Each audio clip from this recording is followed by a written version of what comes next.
Right, welcome back everyone. Something a little bit different today. We're not doing anything on Rovers or MGs or Fords or Renaults or Citroens, but this time we've got a lovely little Volkswagen Polo. This is my son's car. It's a little Polo 9N, I think it is. Eco motion, blue motion thing. It's got a different front bumper on it. Because I had a little bit of a knock when we bought the car, so we just put a little 9N standard Polo bumper on it instead. But yeah, this is a blue motion 1.4 diesel, rattly 3-cylinder thing, but really economical, zero tax, and that's a great little first car for my boy.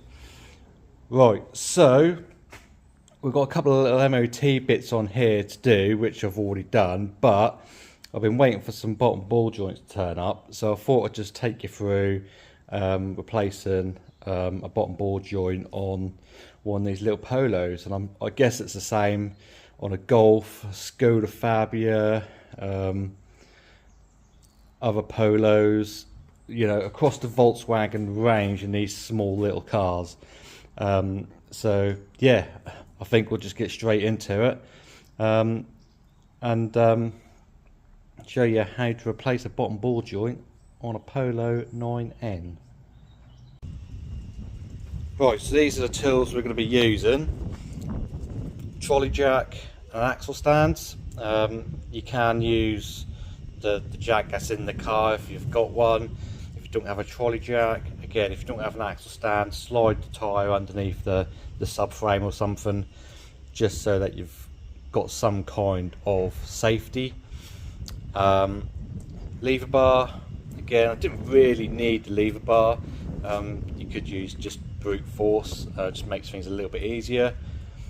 Torque wrench for the wheels, torque wrench for the bolts, a little wire brush thing just in case you want to clean up the ends of the threads, to make removal of the bolts easier, just in case you got a kit that don't come with the bolts and the nut plate. Yeah, some penetrant, oil, hammer, 17mm socket, 13mm socket, a couple of 18mm spanners, little pick for the wheel caps, and then obviously I've got the 1/2-inch gun and the 3/8 gun as well, but again, you can use ratchets and breaker bars and stuff like that if need to. Right, so I've been waiting for these ball joints, Lemforder ones. You can get different brands. There's all sorts of different brands on eBay, Autodoc, stuff like this. I just got these from Euro Car Parts. I think they're about 20 quid each, which I didn't think too bad. But the reason why I go for these Lemforder ones are because they are OE quality, and also, if you know anything about Polos or Volkswagens or Skodas, you get all the bolts and you get that little bolt plate there as well, and obviously the new ball joint. Yeah, so again, if you know anything about Volkswagens, Skodas, 9 times out of 10 when you go to undo these bottom ball joint bolts, they always snap off in these little plates. And the worst thing you want to be doing is on a Saturday afternoon or Sunday morning, you go to replace these and it then breaks in there and you're stuck without a car because of the other kit didn't come with it, or Volkswagen are closed and you want to get the part, or Euro Car Parts are closed and say, oh, we don't sell them separately, you have to have another ball joint. So yeah, that's the reason why I go for these Lemforder ones, OE quality, and it comes with all the fitting kit to do the job basically. Right, let's get on and get this ball joint out. So the first thing you want to do is... The first step is jack up your car and get some jack stands ready.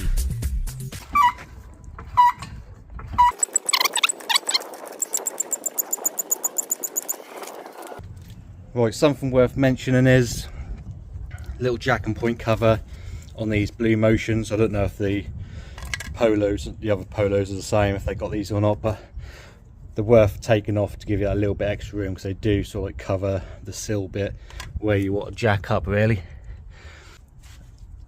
Covers, if you're lucky enough to have these covers, most Volkswagen, Audi stuff have these on, but normally at this age they're normally missing. But there is a special hook tool that you need to take these off, but we've just got a little hook pick thing here that we can just pull them off.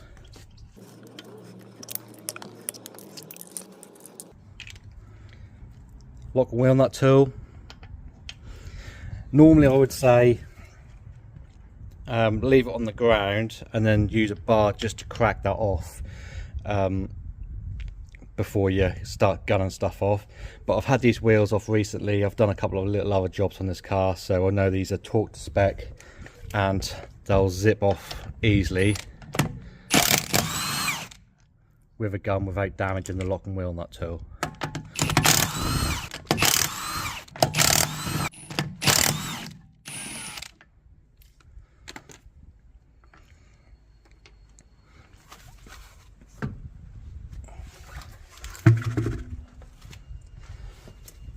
Right, if you've got a jack stand or an axle stand,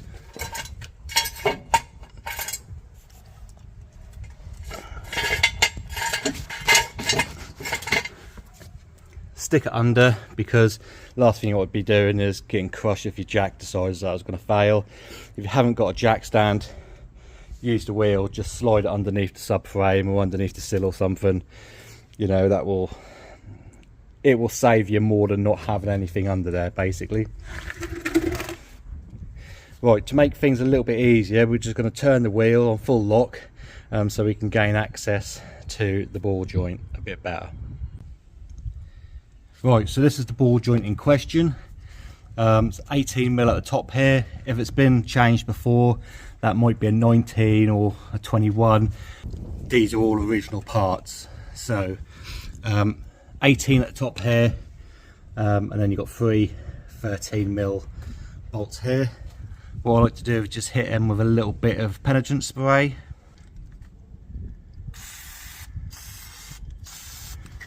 Just makes it a little bit nicer to come out. And again, sometimes these are either rounded off or they're so corroded that a 13mm socket don't even go over them. You sort of have to hammer on a 12 or end up grinding them off. And again, another reason why I like to buy the Lemforder kit, because it comes with everything you need to replace these with. Right, let's get you set up. Let's start undoing some bolts.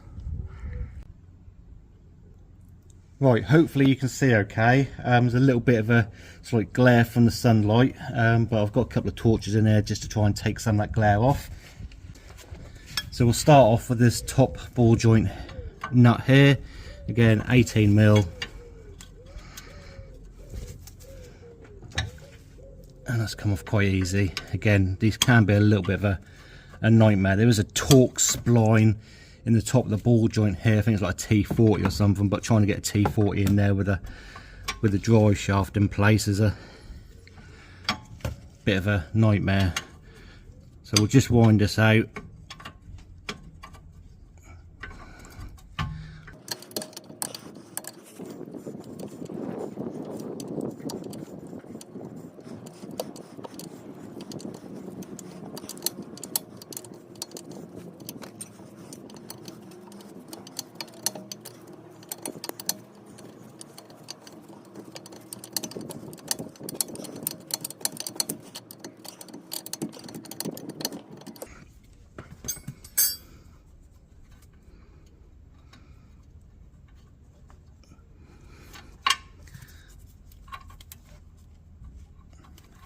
And you've just got enough room to get that nut off in between the top of the ball joint and the drive shaft itself.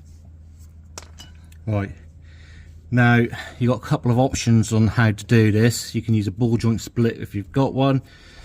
You can use a lever bar and try and lever the ball joint out. But what I like to do is I like to shock the knuckle itself with a hammer. there are risks in doing that. You can slip and hit the CV boot, split the CV boot, or the brake slider boot things. Yeah, and if you're going to reuse the bottom ball joint, then you could split the actual boot itself, but we're not really too bothered about that.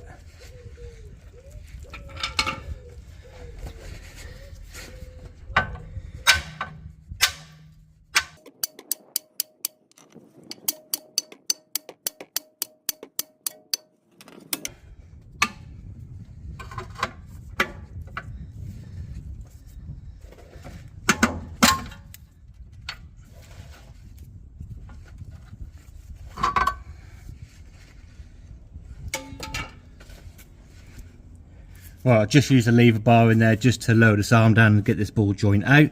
So now it's time to undo these 3 13mm bolts.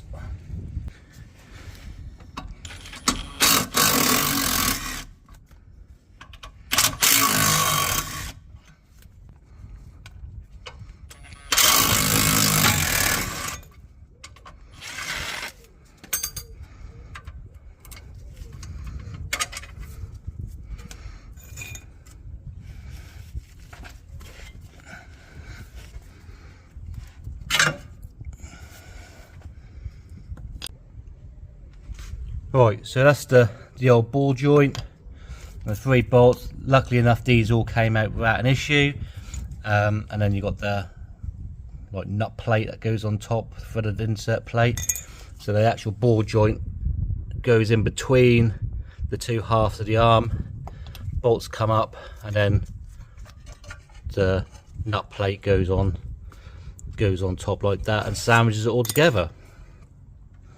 So let's get the new stuff out and let's get that fitted. Right, so obviously the new ball joint, a new nut plate, 3 new bolts and a new ball joint nut. Again, Lemforder, here's the part numbers. They are sided left hand and right hand, so make sure you get the right one.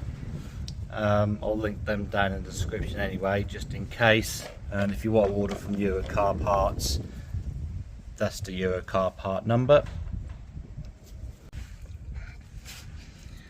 Right, as the old Haynes manuals say, fitting is the same as removal. So just slide that new ball joint in, get the new top plate on and stick your bolts in.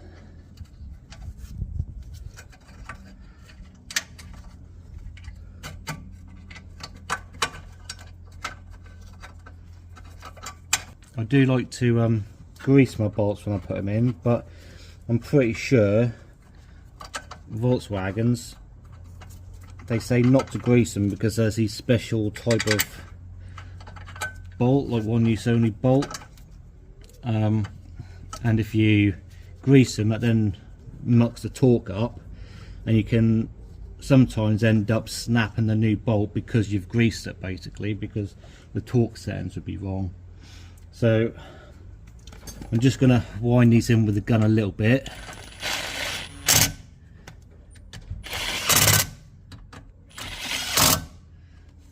And then we're going to get the arm underneath the ball joint into the hub, and hopefully that'll not cause me any issues whatsoever. There we go, and then we've got a new nut to go on top of the ball joint there, and we're just going to nip these up for now because they have got a torque setting.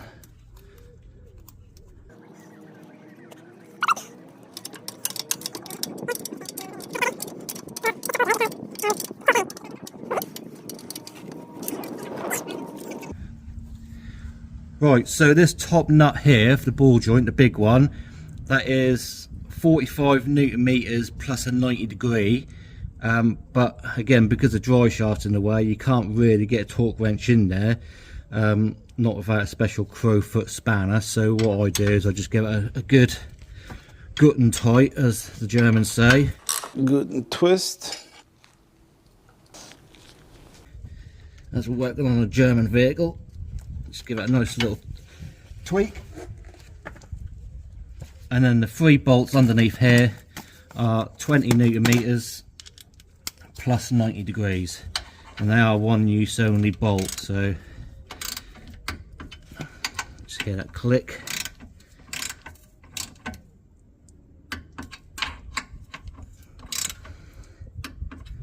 I'll just go around them again just to make sure. And it ain't got to be exact science, so just 12 o'clock to 3 o'clock basically.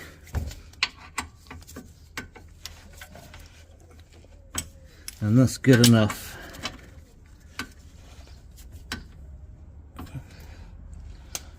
Right, so that's the bottom ball joint done. We're just going to straighten the steering up. We'll get the axle stand out. We'll get the wheel on. And that's pretty much job done.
Right, that's it for this little Polo.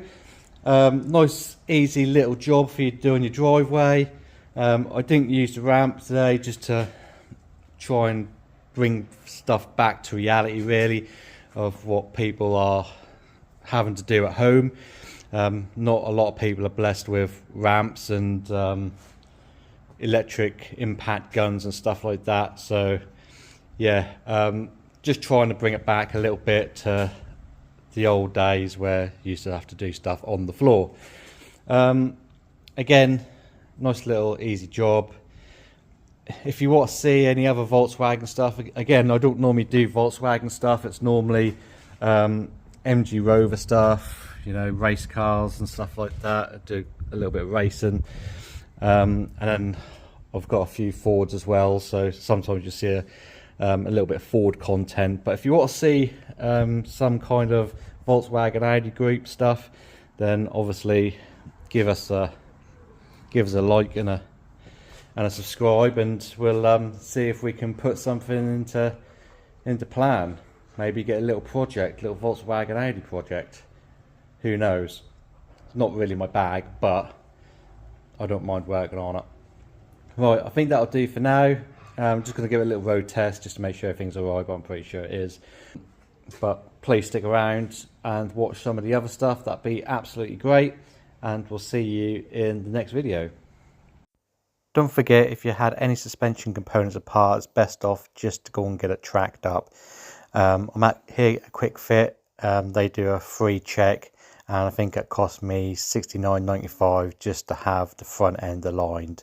Again, that just helps with the vehicle driving straight and unnecessary wear happening on your tyres.